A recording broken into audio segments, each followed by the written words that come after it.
Sebastiani back on the air. Um, Pretty much not really much going on right now in perspective.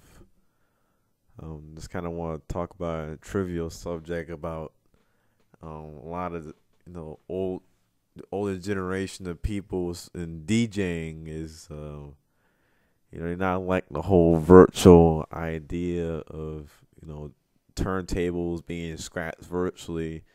They said a real DJ will have a couple like real turntables, analog or possibly digital, with Technics headphones, since Technics was a standard in DJing for quite a while now. And I can understand that to a degree, but you got to keep up with the times. And, times will change. Everything is going with the computer now. Anyway, everything's computer generated. Shoot, even some of the instruments that we do now, we make in beats in Fruity Loops or Pro Tools, was are made from analogical sounds, which they say is computer generated. But you gotta be very careful how you say computer generated, because computer generated is really more like you're saying that if you're trying to say it, and then the way I'm understanding it is that you don't believe that that's a real official signal, which is partly true and partly false. What digital really is just a structured analog sound. That's all it really is. It's no different from analog sound. It may sound weird to you because you're not used to hearing sound that sounds military or uniform, but that's what basically when music is being CGI'd, all they're doing is taking the analog samples and pretty much, put them in an instruction form by a binary code of zeros and ones. That's what it really is. Another thing too is to stay on the turntable tip. Turntables going virtual is a pro in a big way, because obviously you don't have to worry about bringing in a pair of mixers or two big giant turntables with you and probably having risk of being stolen. That's one thing. And having to carry all that heavy equipment with you, all you gotta do is bring a computer. If the club has a system, hook it up to the system, you're done. Mixing's all done on computer. If it's touchscreen, even better. Kind of enhances the performance. Con with that is that you're going to do one at a time. You can't really scratch on two tables like you would if you had a real deck of turntables. That's the only big con on virtual decks. But I'm pretty sure a situation like that could be arranged and accordingly, and the situation can be worked around that, where you can possibly get two turntables to work on a mixer and that sort of deal. So that's really no big deal. And I had this one. I used to battle people all the time. Where I'm very big on equalizations. I love subwoofers. Subwoofers are like one of the best things in acoustic to electrical reproduction of sound, in my personal opinion. But you can that make a song sound old through an equalizer. It's all about how you use it and that kind of perspective on it, because all you gotta do is make a song sound old on an EQ. You bass boost the hell out of it.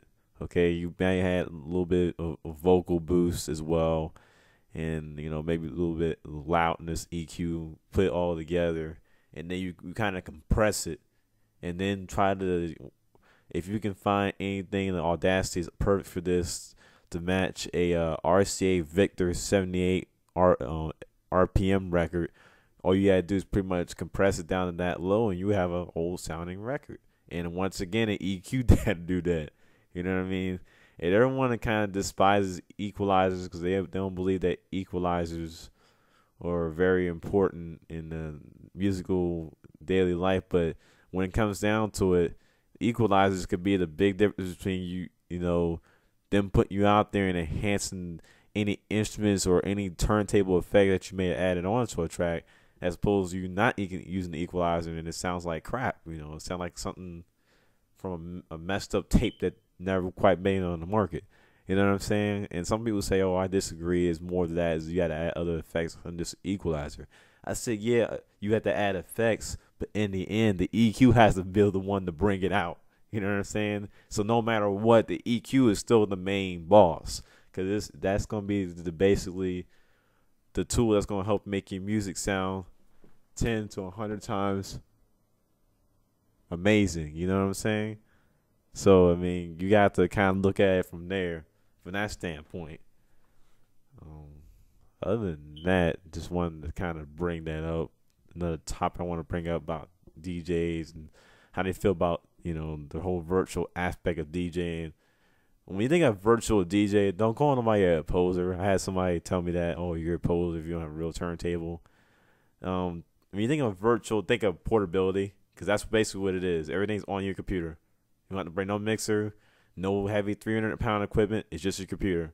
And you'd be surprised how powerful computers can imitate a real DJ session. I've messed with several programs, and they demonstrate tremendous, awesome ability. You know what I mean? So that's one thing. And then pretty much understand that don't use the words computer generating when you're listening to music that might use a lot of digital sounds.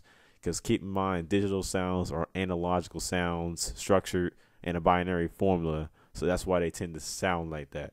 But it's true. It's not true digital, but it's digital, but it's not like digital yet. It's not that holographic stuff like they have in Japan and that kind of thing. So we're not there yet, but we're still stuck with the analogical structured form of zeros and ones, which is considered digital in America. So subscribe, hit me up, let me know what's going on, any ideas, topics you have, and we're good. Smash Johnny, sign off.